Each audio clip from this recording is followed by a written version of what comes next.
بسم اللہ الرحمن الرحیم۔ السلام علیکم ناظرین، علاقائی خبروں کے ساتھ میں ہوں علی حسن صابری اور آپ دیکھ رہے ہیں نوائے نیشن۔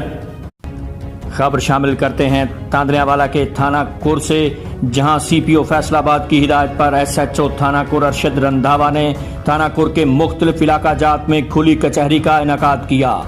ہمارے نمائندہ خضر دیوت کے مطابق کھلی کچہری میں ایس ایچ او کور نے پولیس کے حوالہ سے درپیش عوام کے مسائل سنے اور انہیں یقین دلایا کہ پولیس اسٹیشن تھانہ کور میں ٹاؤٹ مافیا کا داخلہ مکمل طور پر بند کر دیا گیا ہے۔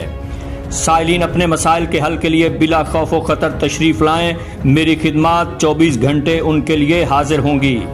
اس موقع پر ارشد رندھاوا کا کہنا تھا کہ علاقہ کو امن کا گہوارہ بنانا ان کی اولین ترجیح ہے۔ عوامی حلقوں کی جانب سے ارشد رندھاوا کے حسن اخلاق اور عوام میں مل بیٹھنے کے اقدام کو سراہا۔